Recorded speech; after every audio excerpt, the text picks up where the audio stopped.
Imagine un instant que l'on te demande de faire un exercice très simple, mais profondément révélateur.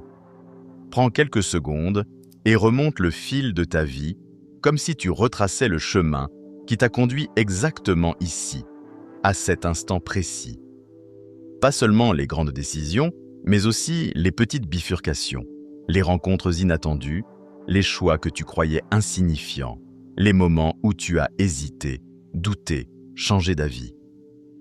Si tu observes ce parcours avec suffisamment de recul, quelque chose d'étrange apparaît. Ce chemin, qui semblait parfois désordonné ou incohérent lorsque tu le traversais, commence soudain à former une sorte de continuité.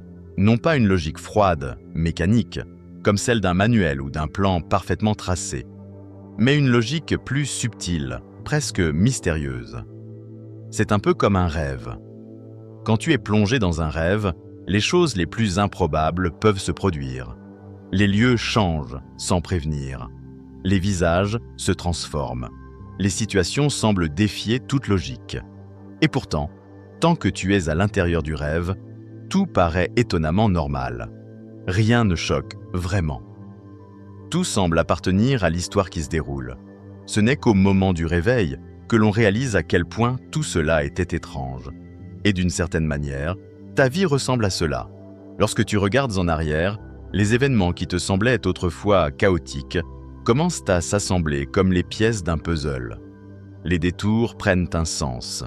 Les erreurs deviennent des virages nécessaires. Même certaines douleurs apparaissent sous un autre angle, comme si elles avaient secrètement contribué à te conduire là où tu es aujourd'hui. Mais lorsque nous avançons vers l'avenir, nous ne ressentons jamais cette harmonie. Au contraire, avancer dans la vie ressemble souvent à marcher dans le brouillard. Les décisions semblent lourdes. Les carrefours deviennent oppressants. On se demande constamment si l'on est en train de faire le bon choix. La nuit, l'esprit tourne en boucle. On rejoue les scénarios possibles. On imagine les vies alternatives qui auraient pu exister. Et si j'avais accepté cette opportunité? Et si j'avais quitté plus tôt? Et si j'étais resté? Et si j'avais osé dire oui? Ou eu le courage de dire non? Ces questions deviennent des fantômes silencieux qui nous accompagnent pendant des années. Pourtant, quelque chose d'étonnant se produit avec le temps. 10 ans plus tard, lorsque tu regardes derrière toi, cette sensation d'erreur disparaît presque complètement. Tu peux encore voir les moments difficiles. Tu peux reconnaître les regrets, les blessures, les périodes d'égarement. Mais il devient presque impossible d'identifier l'instant précis où tu aurais quitté le bon chemin. Parce qu'au fond, une vérité déroutante commence à émerger. Il n'y avait peut-être pas d'autre chemin. Cette idée peut sembler troublante au premier abord. Certains pourraient croire qu'elle suggère que tout est écrit d'avance, que nos choix n'ont aucune importance, que nous ne sommes que des spectateurs passifs de notre propre existence. Mais ce n'est pas cela. Ce qui se cache derrière cette perspective est bien plus libérateur. Il ne s'agit pas de dire que tu n'as aucun pouvoir sur ta vie. Il s'agit de comprendre que la vie n'est pas un test où une seule réponse serait correcte. Ce n'est pas un jeu où une erreur te condamne à vivre la mauvaise version de ton destin. La vie est plutôt un mouvement vivant, une expérience qui se révèle en avançant. Et le poids que beaucoup portent en silence vient d'une peur très particulière, la peur de passer à côté de sa propre vie. Beaucoup de personnes vivent avec cette angoisse diffuse. Elles ont l'impression qu'il existe quelque part une version idéale de leur existence, une trajectoire parfaite qu'elles auraient dû suivre. Et lorsqu'elles regardent leur réalité actuelle, elles se demandent si elles ne se sont pas éloignées de ce scénario invisible. Comme si la bonne vie était en train d'être vécue par une autre version d'elle-même, dans un univers parallèle où les décisions auraient été meilleures, les erreurs évitées, les opportunités saisies au bon moment. Mais imagine une chose, et si cette sensation d'être perdu n'était pas un écart, mais une partie essentielle du voyage? Et si la confusion n'était pas un signe d'égarement, mais la matière même de la transformation? Car la vie ne ressemble pas à une ligne droite tracée sur une carte. Elle ressemble beaucoup plus à une rivière. Observe Une rivière. Elle ne se déplace jamais en ligne, parfaitement droite. Elle contourne les obstacles, elle serpente, elle ralentit, accélère, se divise parfois en plusieurs bras avant de se réunir à nouveau. Elle peut sembler hésiter, changer de direction, disparaître sous la surface avant de réapparaître plus loin. Et pourtant, malgré toutes ces courbes, malgré tous ces détours, elle ne se perd jamais. Chaque virage fait partie de son chemin. Et peut-être que ta vie fonctionne exactement de la même manière. Les périodes de doute, les décisions imparfaites, les moments où tu pensais avoir tout gâché, tout cela n'était peut-être pas une erreur dans ton histoire. Peut-être que c'était simplement la forme que ton chemin devait prendre. Parce qu'au fond, ce qui donne du sens à une vie n'est pas la perfection du trajet. C'est le fait de le vivre pleinement, virage après virage, instant après instant. Et la vérité la plus apaisante dans tout cela est peut-être celle-ci. Tu n'es pas en retard dans ta vie. Tu n'es pas hors du chemin. Tu es simplement en train de le parcourir. Observe un instant la nature et tu découvriras une sagesse que l'être humain oublie souvent. Regarde simplement une rivière. Une rivière ne se demande jamais si elle avance dans la bonne direction. Elle ne s'arrête pas pour comparer son trajet avec celui d'une autre rivière. Elle ne doute pas d'elle-même lorsqu'un rocher surgit sur son chemin. Elle ne s'inquiète pas en pensant « peut-être que je me suis trompé de route, peut-être que je devrais être ailleurs ». Elle avance. Lorsqu'elle rencontre un obstacle, elle ne dramatise pas la situation. Elle ne se sent pas bloquée par la présence d'un rocher, d'une falaise ou d'un terrain imprévu. Elle change simplement de mouvement. Parfois, elle contourne l'obstacle. Parfois, elle le traverse lentement. Parfois, elle se divise en plusieurs courants avant de se réunir plus loin. Et si rien ne semble possible sur le moment, elle attend. La patience de la nature dépasse de loin celle de l'esprit humain. Une rivière peut attendre des siècles pour creuser son passage à travers la pierre. Et malgré toutes ces courbes, malgré les détours, malgré les moments où elle semble ralentir ou même disparaître, elle finit toujours par rejoindre l'océan. Non pas malgré les détours, mais grâce à eux. Les méandres ne sont pas des erreurs dans le trajet d'une rivière. Ils sont la manière même dont elle avance. Et c'est peut-être là une vérité essentielle que l'on oublie souvent à propos de notre propre vie. Nous avons grandi dans une culture qui valorise les lignes droites. On nous répète depuis l'enfance que la réussite consiste à aller d'un point précis vers un autre point, rapidement et sans détour. Il faudrait savoir exactement où l'on va, avancer avec efficacité, optimiser chaque étape, éviter les erreurs et progresser comme un soldat suivant un plan parfaitement tracé.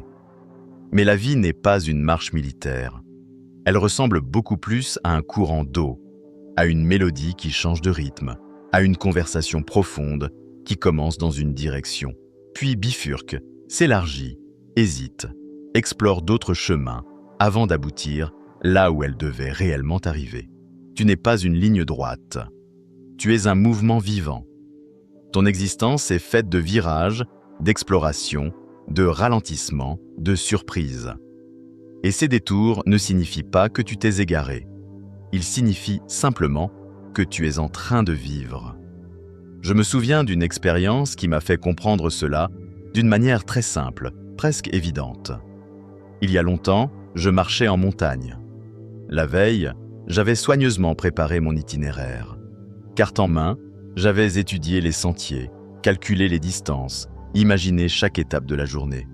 Tout était clair, je devais suivre un chemin précis, passer par une crête, descendre vers un lac, puis atteindre un refuge avant la tombée de la nuit. C'était un plan parfaitement logique, ordonné, rassurant. Mais le lendemain matin, la montagne était enveloppée d'un brouillard épais. Une brume blanche qui effaçait les repères, avalait les reliefs et brouillait les distances. Au bout de peu de temps, sans m'en rendre compte, j'ai quitté le sentier prévu. Pendant un long moment, j'ai continué à marcher, persuadé d'être sur la bonne route. Ce n'est que plus tard, lorsque le brouillard s'est dissipé, que j'ai compris ce qui s'était passé. Le paysage autour de moi ne correspondait plus à la carte. J'étais complètement hors de l'itinéraire. l'esprit rationnel aurait immédiatement proposé la solution évidente. Revenir sur ses pas, corriger l'erreur, retrouver le chemin officiel. Mais quelque chose en moi a choisi autrement. Ce n'était pas une décision logique, ce n'était pas un calcul, c'était plutôt une intuition étrange, presque silencieuse, comme si le chemin inattendu m'invitait à continuer. Alors j'ai avancé. Pendant des heures, j'ai traversé des paysages que je n'avais jamais prévu de découvrir. Des prairies isolées que la carte ne mentionnait pas, des formations rocheuses inattendues, une cascade cachée entre deux parois que je n'aurais jamais vue si j'étais resté fidèle à mon plan initial. Et lorsque le soleil a commencé à descendre derrière les montagnes, je suis arrivé au sommet d'une crête. Là, juste en contrebas, se trouvait le refuge. Le même refuge que j'avais prévu d'atteindre. Je l'avais simplement rejoint par un chemin totalement différent. Je me souviens avoir ri à ce moment-là, debout face à cette petite cabane de bois. Non pas parce que la situation était absurde, mais parce qu'elle révélait une vérité simple. La carte n'était qu'une représentation, une idée, un schéma dessiné par quelqu'un qui avait tenté de simplifier la réalité. Mais moi, je ne marchais pas sur une carte, je marchais sur la montagne. Et la montagne, elle, connaissait des passages que la carte ignorait. C'est peut-être ainsi que fonctionne la vie. Nous croyons souvent que nous devrions tout comprendre à l'avance. Nous pensons que la clarté totale est la condition pour avancer. Nous voulons connaître la direction exacte, la destination précise, la stratégie parfaite. Mais la vie n'attend pas toujours que nos plans soient complets. Parfois, le chemin se révèle seulement lorsque nous acceptons d'avancer sans tout savoir. Et ce que beaucoup prennent pour de la confusion est souvent simplement la manière dont la vie nous guide vers des paysages que nous n'aurions jamais eu l'idée d'explorer. Beaucoup de personnes vivent avec une idée très répandue. Elles pensent que pour avancer sereinement dans la vie, il faudrait d'abord voir clairement le chemin. Comme si la certitude devait précéder chaque pas. Comme si l'existence fonctionnait comme une route parfaitement éclairée, où l'on ne commence à marcher que lorsque tout est visible. Mais la réalité est souvent tout autre. Et si la clarté n'était pas le point de départ, mais le résultat du chemin parcouru? Et si certaines vérités ne pouvaient apparaître qu'après avoir avancé dans l'incertitude? Il arrive, dans la vie, des périodes où tout ressemble à un brouillard. Les repères disparaissent, les plans semblent moins solides, et l'esprit cherche désespérément des réponses qu'il ne peut pas encore obtenir. Dans ces moments-là, beaucoup pensent qu'il devrait s'arrêter, attendre, analyser davantage. Pourtant, il existe une autre possibilité: continuer à marcher malgré l'absence de visibilité. Faire confiance à une forme d'intelligence plus profonde que la simple logique. Car parfois, nos pieds savent déjà ce que notre esprit n'a pas encore compris. Cette idée peut déranger car nous avons appris à placer l'intellect au sommet de tout. Nous valorisons la stratégie, la planification, la prévision. Nous pensons que celui qui contrôle parfaitement son parcours sera forcément celui qui réussira le mieux. Et bien sûr, réfléchir est utile. Préparer son chemin peut éviter bien des erreurs. Mais il ne faut pas oublier une chose essentielle. Un plan n'est qu'une représentation. Une carte n'est jamais le territoire. Elle simplifie la réalité pour la rendre lisible, mais elle ne contient ni les odeurs de la forêt, ni la texture du sol, ni les changements imprévus du paysage. Or, la vie n'est pas un schéma figé. La vie est un processus vivant. Elle réagit, elle s'adapte, elle évolue en même temps que nous. Parfois, elle nous soutient lorsque nous tombons. Parfois, elle nous laisse tomber pour que nous découvrions une force que nous ne savions pas posséder. Elle ne fonctionne pas comme une machine réglée d'avance. Elle ressemble davantage à un organisme en constante transformation. Et nous ne sommes pas des observateurs extérieurs de ce processus. Nous faisons partie de ce mouvement. C'est pourquoi, lorsque l'on regarde son passé avec un peu de recul, certains moments prennent une signification totalement différente. Les périodes où l'on croyait être complètement perdu, les moments où tout semblait sombre et sans direction, commencent à apparaître sous un autre angle. Peut-être n'étions-nous pas perdus. Peut-être étions-nous simplement en train de devenir autre chose. Imagine une graine enfouie sous la terre. Si cette graine possédait une conscience humaine, que penserait-elle de sa situation? Elle sentirait l'obscurité tout autour d'elle. Elle ressentirait le poids de la terre qui l'écrase. Elle percevrait la pression qui fissure lentement sa coque.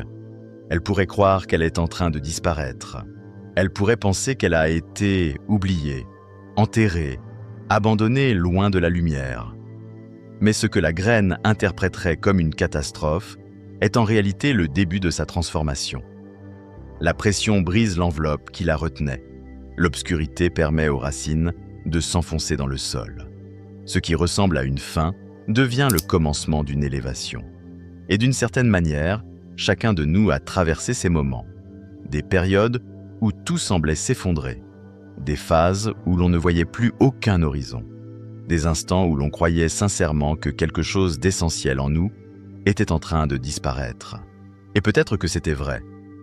Mais ce qui disparaissait n'était pas notre essence. C'était simplement la forme que nous avions dépassée. Une ancienne version de nous-mêmes qui devait se fissurer pour laisser émerger une nouvelle. Il existe aussi un mot que l'on comprend souvent de manière trop simpliste, le destin. Beaucoup imaginent le destin comme un point fixe quelque part dans l'avenir.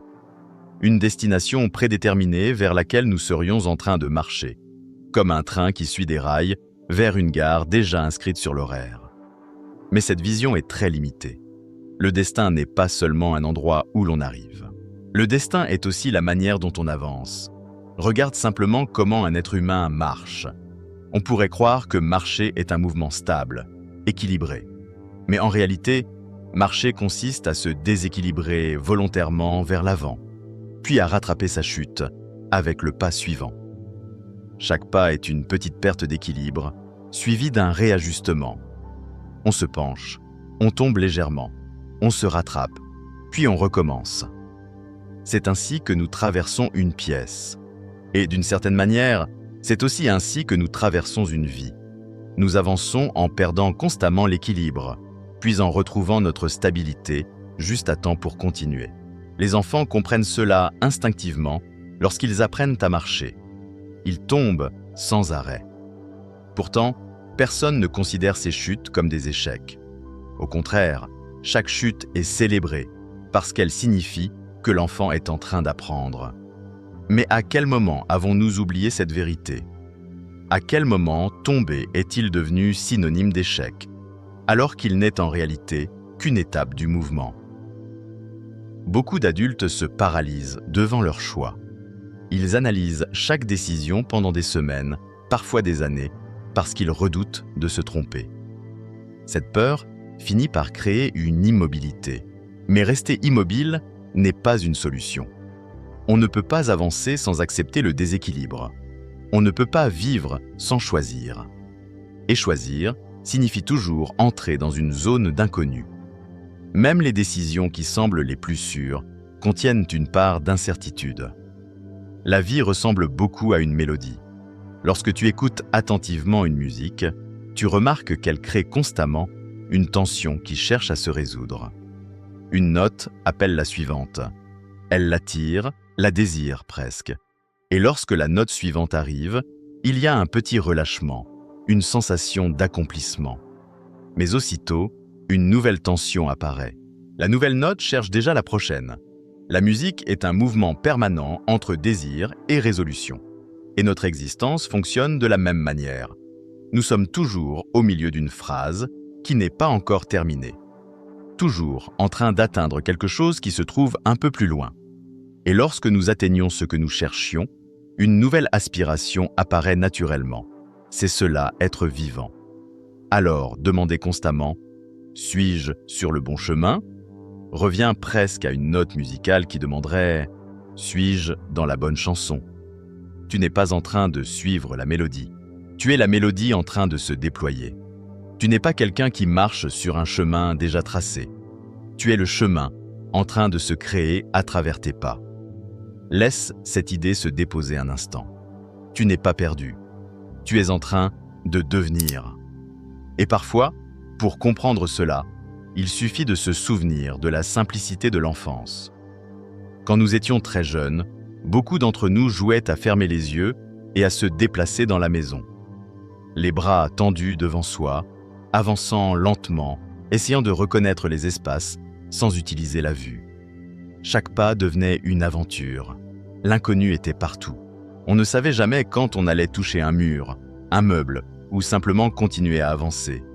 Et pourtant, malgré cette incertitude, on continuait à marcher.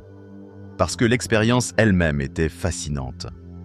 Sans le savoir, ces jeux nous apprenaient quelque chose de précieux. Il est possible d'avancer même lorsque l'on ne voit pas clairement le chemin. Lorsque la vision disparaît, d'autres formes de perception apparaissent.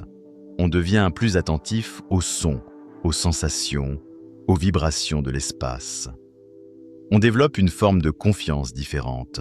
Une confiance qui ne dépend pas de la certitude, mais de la présence. Et peut-être que vivre consiste simplement à cela, apprendre à avancer dans l'inconnu avec une attention plus fine, une sensibilité plus profonde et une confiance tranquille dans le fait que chaque pas révèle le suivant. Il existe une confusion très répandue autour du mot « confiance ». Beaucoup de personnes pensent qu'elles font confiance lorsque tout est clair, lorsque les garanties sont visibles, lorsque le résultat semble presque certain. Mais dans ce cas, ce n'est pas vraiment de la confiance. C'est simplement un calcul. Lorsque tu vois parfaitement le chemin, lorsque chaque étape est éclairée et sécurisée, avancer ne demande pas beaucoup de courage. Tu sais où poser le pied, tu sais que le sol est stable, tu sais que tout a été vérifié, à l'avance. Dans ces conditions, il n'y a pas de véritable saut intérieur. La véritable confiance apparaît dans un espace bien différent. Elle naît dans les moments où la vision disparaît, où les réponses ne sont pas encore disponibles, où la logique ne peut plus tout contrôler. C'est dans ces instants que l'on découvre une forme de courage plus profonde, celui de continuer à avancer, même lorsque l'on ne peut pas encore voir la prochaine marche. La vraie confiance ressemble davantage à un geste intérieur qu'à une certitude intellectuelle. C'est le moment où quelqu'un accepte de faire un pas, alors qu'il ne sait pas exactement ce qu'il attend. C'est la capacité de dire oui à une direction que l'on ressent profondément, même lorsque les preuves extérieures sont encore absentes. Cela demande quelque chose de rare, accepter de vivre sans tout comprendre immédiatement. Si l'on observe honnêtement l'existence humaine, on réalise que beaucoup d'entre nous traversent la vie comme si nous marchions dans une pièce sombre. Nous cherchons constamment à allumer toutes les lumières, à obtenir le plan détaillé de chaque pièce, à savoir exactement ce qui se cache derrière chaque porte. Nous voulons des réponses avant même d'avoir commencé le voyage. Nous voulons savoir si le chemin sera sûr, si les efforts seront récompensés, si les décisions que nous prenons aujourd'hui nous conduiront vraiment vers ce que nous espérons. Alors nous posons les mêmes questions encore et encore. Est-ce que cela va fonctionner? Est-ce que je suis en train de faire le bon choix? Est-ce que je perds mon temps? Est-ce que je serai heureux au bout de cette route? Mais la vie ne répond pas toujours à ces questions de la manière que nous espérons. Très souvent, la vie ne donne pas d'explications détaillées. Elle ne dévoile pas l'ensemble du scénario. Elle ne distribue pas une carte complète du futur.